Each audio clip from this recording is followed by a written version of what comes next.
Welcome to Lennon and Courtney, live at lunchtime. No such thing as a free lunch, though. We bring you Avril Flynn. Hello. Sit down, Avril. Look at you. How do you feel in that lovely Lennon and Courtney dress? It feels amazing, as all of your clothes do, but it feels absolutely gorgeous. Great. So the deal is we get to help people promote their small businesses and they promote our dresses. Yay! How are you?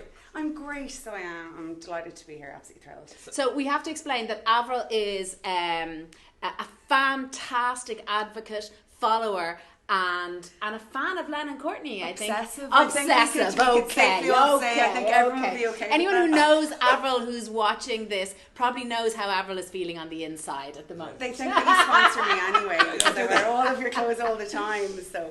Avril, sorry, Brandon. You go for it first. So your story is quite incredible. You have had the most unusual career path. Yeah, I have an interesting career trajectory. I wanted to be a lawyer for pretty much my whole life. Went and got my law degree, was training to be a barrister, and then decided, no, I'm going to be a midwife instead. So I gave up my Dublin life, moved back in with my dad, much to his delight, and trained to be a midwife. What was the change? What happened? Well, my mum got sick and I kind of had a re-evaluation of what I wanted, and even though I'm married to a barrister now, I didn't want to marry one at the time. Okay. And I just wanted a wider life that had kind of more, I suppose, people in it, and I just thought what a midwife does and did was pretty amazing. So what do you do? So I have worked in hospitals and stuff for years, but I started AvrilFlynn.com when I was What does AvrilFlynn.com do? Click the link. So when I was on maternity leave after I had Felix, I decided I wanted to work for myself by providing education, antenatal classes, Nice. and support for all sorts of families. So not just for pregnant women, but thank goodness in Ireland we have lots of different families that have lots of different makeups.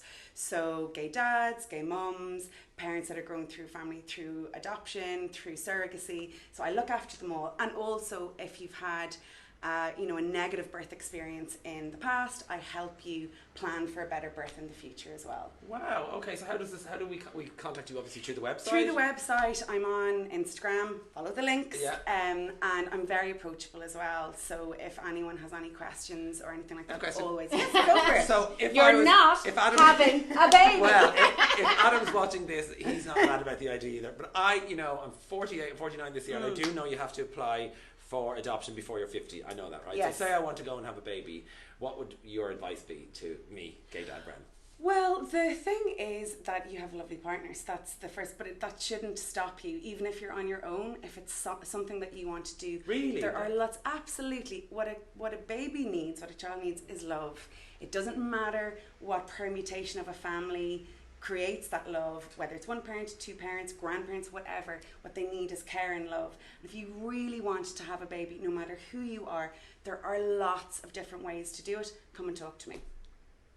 My amazing... Not personally, I'm not going to have a baby. but there are, if it's something that you passionately want to do, if you really feel you want to be a parent, So I have a question, and do it. because we've had a conversation.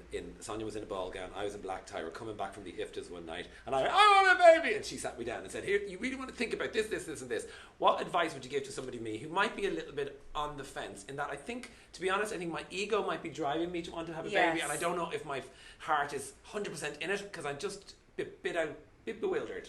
well, do a bit of babysitting. Can I just say, it's all coming out now. But it is. It's like, it's something, and you don't want to wake up one day and go, oh, have I missed my chance? But you haven't. There are lots of different ways also to be a parent. You could be an amazing godparent if you don't feel like a parent, or amazing uncle or an amazing auntie. But if it's something that you really want to do, spend lots of time with parents and with small babies, because we all see the Instagram perfect version, but having a small baby, as I've spoken about, has been a huge challenge for me. Like, I was knocked off my socks when I had Felix. Really? I didn't expect it, and I mean, I'm the expert, but that's made me a much more humble midwife and a much better advocate. And more empathetic and Absolutely, understanding of other people. I get it, and had to have that So compassion. my amazing friend Mags was at the time the oldest woman to have a foreign adoption as a single woman at the age of 50. Amazing. Wow. And she brought her son back from Guatemala,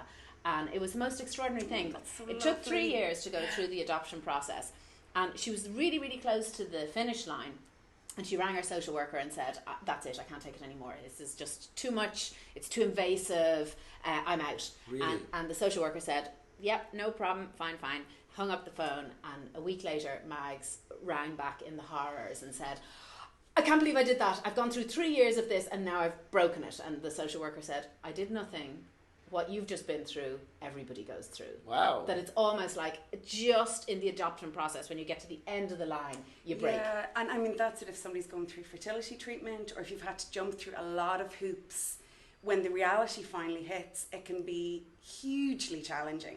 But the big thing is to talk through it. And if you've good supports around you, just keep talking to it. And like you, Brendan, if you really want to have a baby, there are lots of different ways that you can be a parent. But it's about kind of really understanding, is it something you really, really want? Do you really want a little, it's not a puppy.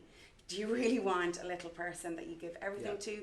Or would you be better being a parent to your godchildren, or as an uncle or an aunt? It's a question because we have a largely female audience who watch this. Yes. I know there's a few girls I know who are pregnant for the first time. Yes. So what advice would you give to a woman sitting at home watching this who's going to have a baby soon? To be really kind to yourself. That I wrote an article recently about how even though I love pregnancy, I actually didn't enjoy being pregnant myself at all for lots of different reasons, and that's okay. There's a lot of pressure on women generally to feel a certain way, and there is